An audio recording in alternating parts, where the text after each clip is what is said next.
वापी, उसके बाद संभल, उसके बाद अजमेर दरगाह और भी ना जाने कितने ही पिटिशंस इन लोग दायर किए हैं। अभी जामा मस्जिद, अभी आर्कियोलॉजिकल सर्वे ऑफ इंडिया के डायरेक्टर को हिंदू सेना के प्रेसिडेंट ने चिट्ठी लिखी है कि आपको इसको वेव नहीं करना पड़ेगा। ये वक्फ को आपने टोटली इसको नेगलेक्ट करके, वेव करके, इसको प्री प्लानिंग, आप लोग का जो मकसद है, ये वक्फ अमेंडमेंट बिल के पीछे आपका मकसद है मुसलमानों को कमज़ोर करना, तोड़ना, इनकी प्रॉपर्टी लेना, इनको बेघर करना, इनकी खुशहाली को गरीबी में और गुर्बत में लाना। दरगाह में जो अभी जो पिटीशन डाली गई है और दरगाह कमेटी को समन की गई है कि आप अपीयर करके अपनी बातों को रखें। तो प्लेसेस ऑफ वर्शिप एक्ट एक कानून है देश का, और देश का कानून प्लेसेस ऑफ वर्शिप एक्ट कहती है कि the then on the day of freedom 1947 को 15 अगस्त को पूरे भारतवर्ष में जो भी धर्म स्थल जिस जगह पे थी, जो भी धर्म स्थल जिस धर्म का था, वो एज इट इज़ स्टेटस को मानो के वोटिंग राइट छीन लिए जाए। दलितों को ये लोग मानते ही नहीं हैं, दलितों के राइट्स को आए दिन ये लोग शोषण करते हैं। तो आप लोग बखूबी जानते हैं, ये सिर्फ़ और सिर्फ इन लोगों के लिस्ट में और भी मस्जिदें हैं और भी दरगाह हैं। इस तरह से देखा गया कि ये कहना चाहूँगा कि तमाम जितने हिंदू महासभा हो या बजरंग दल हो, ये तमाम लोगों को बीजेपी खुली छूट दे रही है। बीजेपी के एसोसिएट्स के मुताबिक ये लोग काम करते हैं। और मैं ये भी बहुत ज़िम्मेदारी के साथ कहना चाहता हूँ कि बीजेपी के बड़े लीडरों के डायरेक्शन में और सुपरविज़न में ये लोग जो है इस तरह के पिटीशंस दायर करते हैं। और इन लोगों को पढ़ाई लिखाई से कोई वास्ता नहीं है, संविधान की कोई वास्ता नहीं है। कोई भी तत्व दे सकते हैं, कोई भी किताब जो है लिखी हुई इन लोगों के गोलकर मस्जिद का जजमेंट पूरे आस्था पे आया, एविडेंस को नकार दिया गया। यहीं से जो है शुरुआत हुई है। प्लेसेस ऑफ वर्शिप एक्ट के जो धारा की है वो मक्केश्वर है, वो जो काबा है वो मक्केश्वर है। तो इस तरह का ऊल जलूल बयान कुछ जो है पंडितों के तरफ से भी आ रहा है, कुछ पुजारी के तरफ से भी आ रहा है, कुछ ढोंगियों के तरफ से भी आ रहा है। तो मैं कह रहा हूँ अभी भी मुझे अब संविधान में पूरी विश्वास है। देखिए, सबसे पहले तो मैं आप तमाम लोगों का शुक्रगुज़ार हूं और आपके तमाम व्यूवर्स को मैं सलाम, नमस्कार, जय हिंद। जैसा कि आपने कहा, पहले ज्ञान वापी, उसके बाद संभल, उसके बाद अजमेर दरगाह और भी ना जाने कितने ही पिटीशंस इन लोग दायर किए हैं। अभी जामा मस्जिद, अभी आर्कियोलॉजिकल सर्वे ऑफ इंडिया के डायरेक्टर को हिंदू सेना के प्रेसिडेंट ने चिट्ठी लिखी है कि उसका सर्वे होना चाहिए। ये भी आपको अभी लेटेस्ट में आया है। तो इन लोगों का मकसद है, बीजेपी जो है ध्रुवीकरण की राजनीति करती है। इनका पूरा पॉलिटिक्स मेजोरिटेरियन पॉलिटिक्स है। इनको माइनॉरिटीज़ के वोट से डायरेक्ट ये लोग कहते हैं, इनके लीडर, हमें कोई लेना देना नहीं है, हमें हमारा 80% जो हमारा हिंदू वोट है वो कंसोलिडेट हमको मिल जाए, बाकी जो माइनॉरिटी वोट्स हैं वो तमाम सेकुलर पार्टी में बढ़ जाए, हम लोग ऐसे ही जीतते रहेंगे।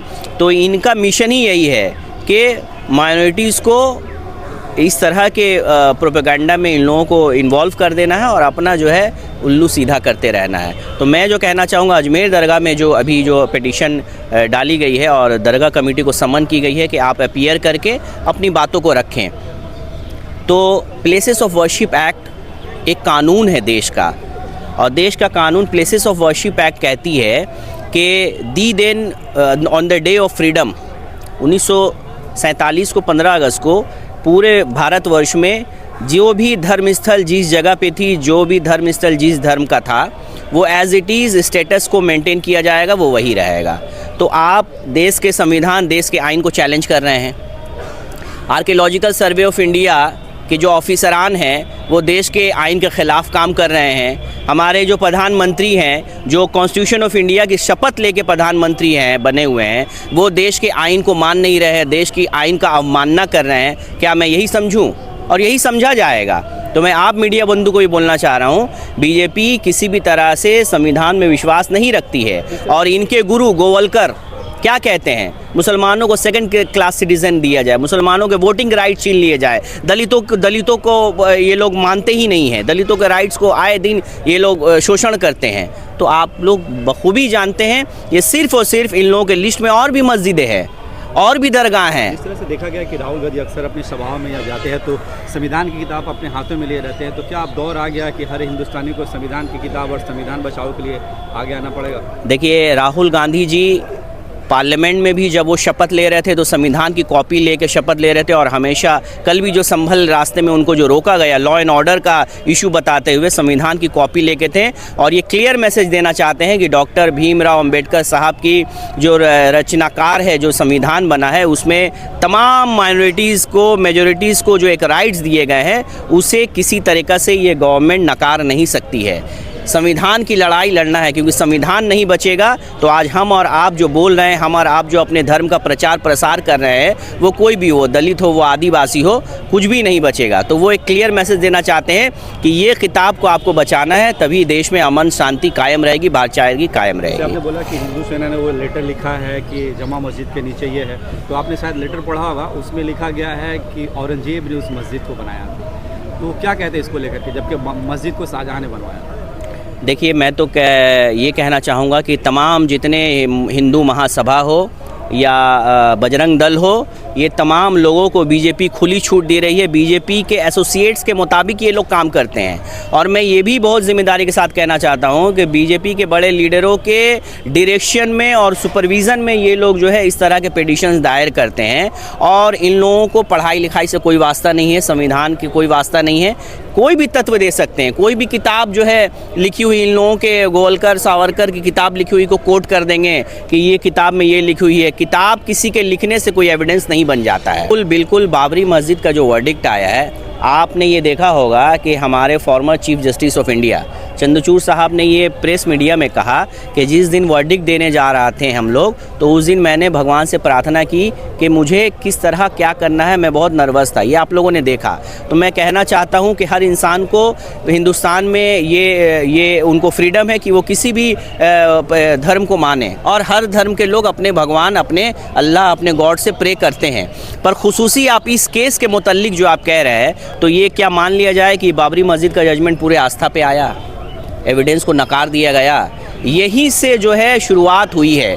प्लेसेस ऑफ वर्शिप एक्ट के जो धारा की मैं बात कर रहा हूँ, उसमें ढिलाई दी गई इस जजमेंट में, और इसी को तत्व बना के, इसी के आधार करके ये तमाम पिटिशंस लगाए जा रहे हैं, एक पर एक दरगाह का, मजमे दरगाह में, संभल में, तमाम जगह पे यही कोट किया जा रहा है। तो मोहन भागवत के विचार हम लोगों के साथ है कि नहीं, वो उनका व्यक्तिगत विचार है, और वो चूँकि आरएसएस के एक मुखिया हैं, तो जाहिर सी बात है किस मंच से क्या बोलना है वो बखूबी जानते हैं, और उनका बात उन तक ही रहे।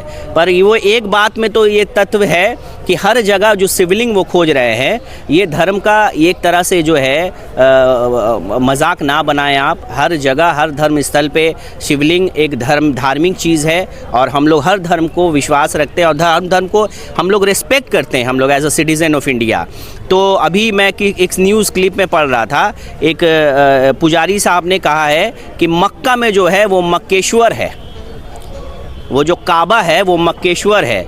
तो इस तरह का उल जलूल बयान कुछ जो है पंडितों के तरफ से भी आ रहा है, कुछ पुजारी के तरफ से भी आ रहा है, कुछ ढोंगियों के तरफ से भी आ रहा है। तो मैं कह रहा हूँ, अभी भी मुझे अब संविधान में पूरी विश्वास है, और सुप्रीम कोर्ट ऑफ इंडिया में विश्वास है कि दरगाह कमेटी का जो केस पुटअप किया गया है उसको रिजेक्ट किया जाएगा, और तमाम जितने हमारे दरगाह हैं, मस्जिदें हैं, मज़ार है, उसको प्लेसेस ऑफ वर्शिप एक्ट के तहत उनको संरक्षण दिया जाएगा। बोर्ड किसी भी ज़मीन पे हाथ रखती है तो वक्फ बोर्ड की निकल जाती है। तो ये मैसेज हम लोगों ने देने की कोशिश की कि हर ज़मीन जो है वक्फ़ की नहीं होती है, और हर ज़मीन वक्फ़ की ज़्यादातर ज़मीन तो गवर्नमेंट ख़ुद कैप्चर करके बैठी हुई है। तो वो हमारे पर्टिकुलर कम्युनिटी का कहाँ से हो गया? हमारी ज़मीन तो गवर्नमेंट इंजॉय कर रही है 100 रुपये रेंट पे, 50 रुपये रेंट पे। तो ये सरासर गलत है। पंजाब हरियाणा हाई कोर्ट का भी एक जजमेंट आपने देखा होगा कि वक्फ़ की प्रॉपर्टी में अगर कुछ सालों तक अगर वहाँ एक्टिविटीज़ ना भी हो रिलीजियस, तो भी once a waqf is always a waqf. Recent order आया, जजमेंट है पंजाब हरियाणा हाई कोर्ट का। तो हम लोग यही पूरी आस्था रखते हैं, और हम लोगों का जो नेक्स्ट स्टेप है, तमाम पार्लियामेंटेरियंस, क्योंकि ये बिल विंटर सेशन में लाने की कोशिश की जा रही है फिर से, तो तमाम पार्लियामेंटेरियन जो सेक्युलर माइंडेड है, उनका एक लिटमस टेस्ट होने जा रहा है कि ये देखा जाएगा कि आप मन से बोलते हैं, आप जब वोटिंग होगी इस बिल पे, अगर ये बिल लाया जाए तो उस वोटिंग में आप वोट इसके ख़िलाफ़ करते हैं या वोटिंग के टाइम में आप जो है वॉकआउट कर जाते हैं, एक जो है एक तरह से हेल्प करते हैं गवर्नमेंट को बिल पास करने में। ये लिटमस टेस्ट उनके लिए होगा और as a lawyer, as a citizen हम लोग का अब दायित्व है कि हम लोग आवाम तक इस मैसेज को पहुँचाएँ कि वक्फ एक्ट हम लोग के मौजूदा कानून में सब क्लॉजेज़ हैं। अगर वक्फ बोर्ड ढिलाई कर रहा है तो वक्फ बोर्ड को ठीक करने की, रेक्टिफाई करने की और दुरुस्त करने की कोशिश है, ना कि वक्फ बोर्ड को डाइल्यूट कर देने की, ट्राइब्यूनल को हटा देने की कोशिश करनी चाहिए थी। तो सरासर ये जो है वक्फ अमेंडमेंट बिल को हम लोग रिजेक्ट करते हैं और यहाँ से एक मैसेज देते हैं कि तमाम दर लोग हैं, वक्फ की जो जगह है वो किसी की एनक्रोच करके जो है एक मुस्लिम डोनेट नहीं करता है। मुस्लिम अपनी निजी संपत्ति को डोनेट करता है अपने खुशी और अपने विल से और देश के मौजूदा कानून के तहत जो है डोनेट करता है। तो ये कहना कि कहीं भी नमाज़ पढ़ने से वक्फ प्रॉपर्टी बन जाती है या कोई भी ज़मीन को हाथ लगाओ तो वक्फ प्रॉपर्टी बन जाती है, ये एक सिर्फ़ और सिर्फ एक नेगेटिव प्रोपेगेंडा फैलाने की कोशिश है। और 1995 जो है मौजूद as per protected and guided by constitution of India, उसके कितने आर्टिकल्स के, इसके तहत देश में कानून है, कानून संविधान से चल रहा है। अब इसमें कोई अगर सब्स्टिट्यूशन, कोई चेंजेस लाना है तो आपको इसको वेव नहीं करना पड़ेगा। ये वक्फ को आपने टोटली इसको नेगलेक्ट करके, वेव करके, इसको प्री प्लानिंग, आप लोग का जो मकसद है, ये वक्फ अमेंडमेंट बिल के पीछे आपका मकसद है मुसलमानों को कमज़ोर करना, तोड़ना, इनकी प्रॉपर्टी लेना, इनको बेघर करना, इनकी खुशहाली को गरीबी में और गुर्बत में लाना, इनको खुशहाल ना देखना, इनको रोज़गार ना देना, ना इनकी रोज़ी, ना इनको बिज़नेस पर इनका ध्यान देना। तो ये सब मामलात हैं, ये सब प्री प्लान्ड है जो बीजेपी और आरएसएस की एक आइडियोलॉजी, एक थ्योरी, एक मैनिफेस्टो में लिखा हुआ है और सारे लोग अब जान चुके हैं पूरे हिंदुस्तान में। और इन प्रॉपर्टीज़ के बारे में अब इन लोग क्या करेंगे ये भी पता है कि अडानी अंबानी जैसे उद्योगपति के हाथ में ये सब प्रॉपर्टी जाएगी, बड़े बड़े बिजनेस होंगे, बड़े बड़े सेक्टर्स खुलेंगे, बीजेपी को इससे फ़ायदा होगा, उनकी ऑफिसेज़ होगी, वो जो वेल्दियस्ट पॉलिटिकल पार्टी है उसको और बढ़ाएंगे ताकि और कोई दूसरी पार्टी उनके सामने अपोजिशन रह ही नहीं। बीजेपी और किसी और मामले में है ना, वक्फ के बारे में मामले में आप जब वक्फ अमेंडमेंट बिल ला रहे हैं तो आप उसको देवोत्तर प्रॉपर्टी भी है, यहाँ पर क्रिश्चियन की प्रॉपर्टी भी बहुत सारी है, तो आप सबको एक साथ लाते और इस पर बात चर्चा होती। सिर्फ वक्फ पे लाना, सिर्फ तलाक पे लाना, सिर्फ बुर्का और अबाया पे लाना, हिजाब पे लाना, दिस इज़ नॉट फेयर। और ये सब समझ रही है। वक्फ बोर्ड चर्चे में आई जब पूरे गांव को कहा गया कि ये वक्फ प्रॉपर्टी है सालों बाद, तो क्या लगता है कि ये साजिश थी या इसको कैश करने की कोशिश करिए भाजपा से? देखिए, सेंट्रल गवर्नमेंट की अभी जो पॉलिसी है आप सबके सामने है कि सेंट्रल पॉलिसीज़ जो है बीजेपी के नैरेटिव, बीजेपी के मिशंस, आरएसएस का मिशन जो है वो चलाया जा रहा है और वो सिर्फ़ और सिर्फ माइनॉरिटीज़ तो बाद में जाकर पहले मुसलमानों के साथ खिलवाड़ किया जा रहा है, मुसलमानों को नीचा दिखाया जा रहा है, मुसलमानों को डेमोलिश किया जा रहा है। ये बीजेपी वर्सेस मुस्लिम्स है and we are all with the 70% of entire Hindu secular populations of India. हम लोग अगर सेफ़ हैं, हम लोग अगर हिफाजत में हैं, महफूज हैं, तो अल्हम्दुलिल्लाह अपने हिंदू भाइयों जो हमारे साथ रहते हैं, हमारे साथ बिज़नेस करते हैं, कारोबार करते हैं, हमारे साथ रिश्ता है, हमारे साथ डेली का उठना बैठना है, तो ये सब हिंदू भाई हमारे साथ हैं। और हिंदुस्तान की संविधान बची हुई भी है 70% 75% हमारे हिंदू भाइयों के वजह से, जो ये सब नफरती पॉलिटिकल पार्टीज़ को मान्यता ही नहीं देते। आप ये 3 तरह का ये पॉलिसीज़ चल रहा है, ये 3 तरह का मूवमेंट चल रहा है। आप जैसे देखेंगे social, religious and political. Social में आप देखेंगे तो सारे लोग आ रहे हैं, उसमें ज़्यादातर मुसलमान हैं। चूँकि ये वक्फ की ज़मीन है, अल्लाह की दी हुई ज़मीन, अल्लाह के नाम पर दी हुई ज़मीन है, तो ऑब्वियसली मुसलमान आएंगे। आप सोशल देख रहे हैं, आप रिलीजियस देख रहे हैं तो उलमा कराम उनके साथ पब्लिक है, तो यहाँ पर भी आपको मुसलमान ज़्यादा मिलेगा। चूँकि आप अगर पॉलिटिकल देखेंगे तो पॉलिटिकल में आप हिंदू, मुसलमान, सिख, ईसाई सब देख रहे हैं, चाहे वो कोई भी करे और जो करे वो इंटेंशनली उसका बहुत साफ़ हो, बहुत क्लियर हो, यहाँ से लेकर पार्लियामेंट तक। हमने फिर बताया कि पार्लियामेंट में आप सेशन के दौरान आप वहाँ से निकलना नहीं है। देखा गया है कि आप अगर अपोजिशन इस वक्त मजबूत है तो ये वक्त अमेंडमेंट भी लड़ाई हो रही है और जेपीसी में डाला हुआ है, नहीं तो हो सकता था कि ये भी अंदर अंदर और ज़ोर से माइट इज़ राइट पॉलिसी से अपनाकर इसको पास कर दिया जाता। मगर चूँकि अपोजिशन बहुत मजबूत है और एक उभरा हुआ चेहरा राहुल गांधी के तौर पर है, तो लिहाजा सारी पार्टी एक तरफ है और ये बिल को पास करने नहीं देगी। देखा गया कि भाजपा ने बहुत से संविधान में चेंजेस किए, 370 का मामला हो या कई बिल का मामला हो, तो क्या लगता है इस वक्त अमेंडमेंट बिल को लेकर के कितना स्ट्रांगली कंडेम करना चाहिए मुस्लिम समुदाय? इस वक्त कंडेम इसलिए होगा कि सब तरीके से होगा। वक्फ अब ये आखिरी मोहर 370 एक पार्टिकुलर लोगों के लिए था, एक पार्टिकुलर स्टेट के लिए था, ठीक है। तलाक का मामला है, ये एक औरतों का मामला था, हिजाब का मामला है या किसी भी और गोश्त मीट का मामला है, तो ये पार्टिकुलर एक किसी के मामला था। वक्फ का मामला जो है ना, ये totally the properties dedicated in the name of Allah और उसके ज़रिए मुसलमानों को फ़ायदा।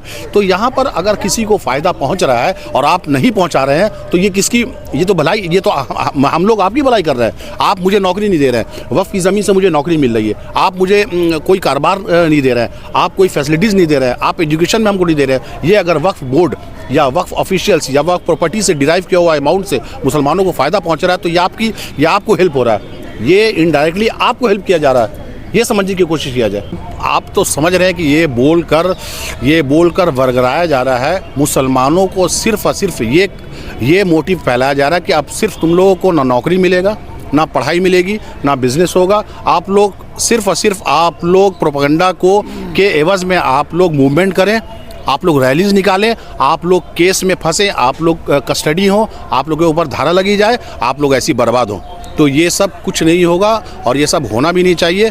आज इस दौर में हम लोग जी रहे हैं जहाँ पर बीजेपी की नैरेटिव अब लोगों को के पास सामने आ चुकी है और हम लीगल फैटर्निटी लॉयर्स इस पर ज़्यादा रोल हम रिक्वेस्ट करेंगे अपनी लॉयर फैटर्निटी से, चाहे वो कोई भी हो, कि इसमें ज़्यादा लोगों पब्लिक को अवेयर करें, हर चीज़ से बताएं, हर सेक्शन को सामने लाएं कि क्या फ़ायदा है और क्या नुकसान होने वाला है।